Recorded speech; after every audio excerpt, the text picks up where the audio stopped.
How can you lead with compassion? I'm Kate Save. The Inspired CEO starts now.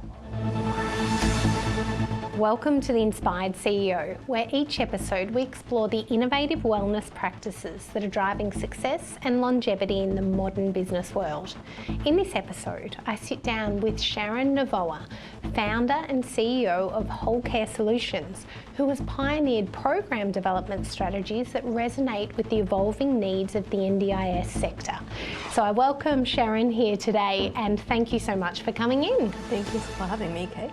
So what inspired you to start this journey? And I know you've travelled a long way to build this business, so tell us about growing up and how you got started in healthcare. Well, my mum was my greatest, she inspired me greatly. She saw something in me and she told me about it. She said, I can see that you're a caring person. And when I was at the age of 8, she introduced me to this lovely lady who was a professor in nutrition and dietetics at the time. And that's where my journey really started. From 8 years old, you knew what you wanted to do? Yes. Wow. I met this lady, she had studied in the United States. Yes. She studied at the University of Nebraska, and she came with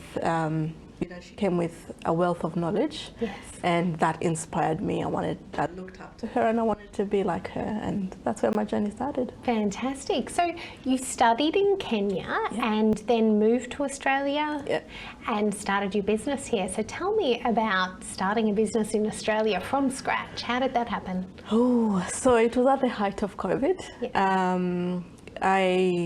I had just had my second boy, and he was about 6 months old. And I had studied at the University of Victoria University, and I did my Master of Health Science there. And upon completion of that, I really did not work in the sector until I had my children. And after having my second child, I thought I need to do something with my life. And one of the many options that I had was to either go back to work or be able to work from home and have flexibility of being a mum and working in a business. And so what I decided to do was to set up the business at the height of COVID. It was it was during lockdowns.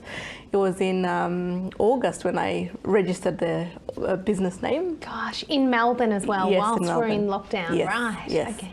But I was keen to start something for myself. And you know, when you're a mum and you have little ones, sometimes you lose yourself. Yes. You lose yourself and you don't know, you lose your purpose. But I wanted to find my purpose again. And because I had done nutrition and dietetics already and practiced in that while I was in Kenya, I wanted to continue in the same field of health and caring. And so this is what I ventured into. Incredible. And through those first couple of years, what were the biggest challenges, I guess? Like, what did you face that you thought, I don't know how I'm going to overcome this, or how I'm going to get through the next, whatever comes next? Because I think having less contacts over here than a lot of people starting a business, navigating particularly NDIS is a very difficult sector to navigate. What did you face? Look, like you said, it is quite a difficult sector to navigate.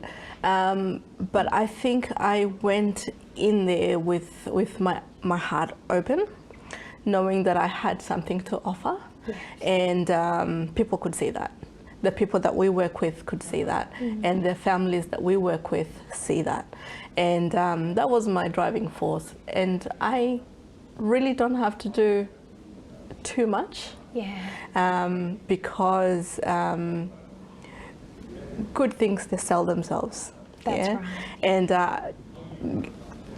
people could say that. However, having said that, it was difficult and it was challenging, especially during the lockdowns, because you couldn't just leave and go and meet people. Yes. You'd have to meet over Zoom, and you know, for you to create real relationships, you have to meet people in person and have the one-on-one, face-to-face conversations. And that was the biggest challenge, not being able to see people face-to-face and have conversations, interactions to get to know each other. However, we managed that by the reviews that we got from our families. Oh, that's incredible. And so tell us a little bit about Whole Care Solutions. So what exactly does your business do? So what we do is that we're an NDI service provider. We provide 24-hour support, round-the-clock support to people with disabilities. And apart from that, we do other bits and pieces for people with disabilities. But yeah, we have skilled housing, where participants would come and live at the house, and we offer the full-time support. And apart from that, we do respite as well, and community participation. We have a we have a good, well-trained, experienced team members who support the participants, and that's what we do. And what skills as a leader do you think are really important? Obviously, you've started this out of passion, and everything that you've put into the services has obviously led to those extra referrals. So then when you're hiring and then leading the team, how do you make sure that they treat the participants that you're working with, or the clients, with the same compassion that you would show them? Look, I'll take you back to when I was working as a carer. I worked in aged care and for a short while in the disability sector. And I remember my experience was not exceptionally great, especially as a worker. I felt that I was treated as a number. And this is something I really wanted to change within my organization, because I wanted to give people the opportunity to showcase their abilities. And I don't feel like that is something that I had when I was working within the industry before. And so what the skill that I lean towards is treating people like humans, having humanity. I know that people have ups and downs. You know, there's days you'll come to work and you just don't feel like being at work because something happened at home.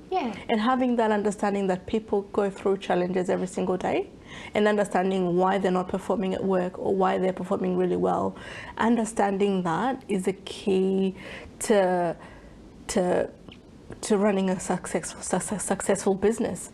For me to know that the people that I'm working with are humans, and they need me.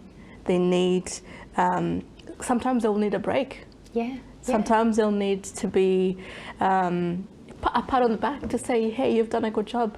You know, it's the little things, humanity, and giving them the full trust that I trust your work. Giving them the autonomy also to just be themselves in the workplace. I think that's something that I've really tried to adopt within our organisation. I can just imagine how incredible your team are, because if they are as authentic as you are in the way that they treat other people, and they show the compassion and kindness, then that service that those people are getting will stand out from the crowd. And that organisation that you've created will certainly be one that I guess your team will love coming to work. Everyone has bad days, but leading like the way you do is just incredible. Now, tell me how you balance being a mum of 3 children as well as running this company that you've had now since 2020? 2020, yes. And how many staff members do you have there? Over 40 staff members, yes. Incredible. To be honest with you, I don't know how I do it. I really don't know how I do it. Between having 3 kids, a husband, not just one business, a couple more businesses, you know, going in my life. I don't know how I do it. However, having a supportive partner, my husband is such a great person, and I think he does a lot more with the children than I do, to be quite honest.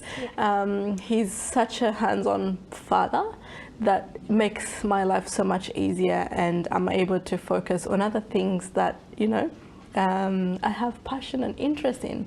However, having said that, I think we try to segregate time for our children.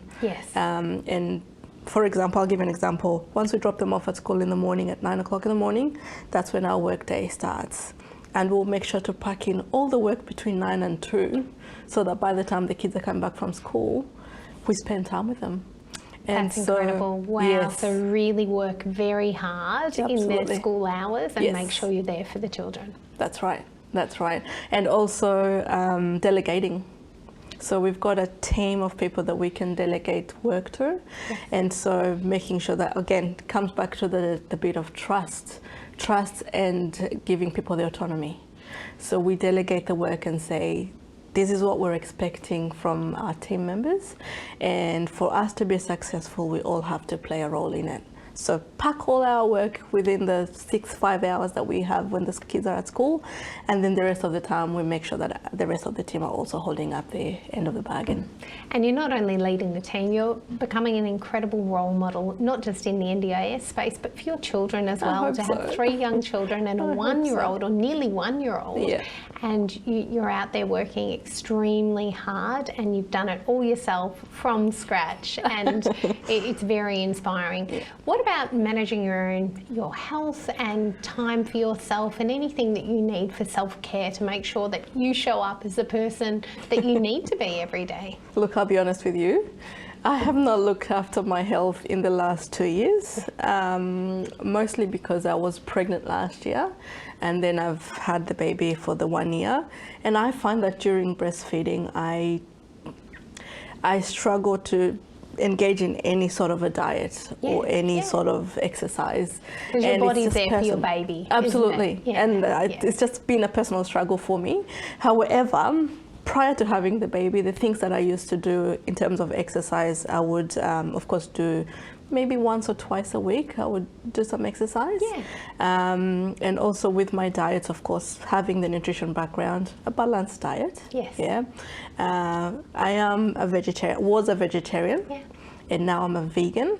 And so I try to balance all my foods to make sure that I'm getting all nutrients within my diet and across the board. Well, you're doing incredible things, not only in business, but in the family workspace as well, and being an incredible female leader too. So thank you so much, Sharon, for coming on the show today. Thank you. And this is Ticker. We will be right back. You're watching Ticker. We'll have more in just a few minutes.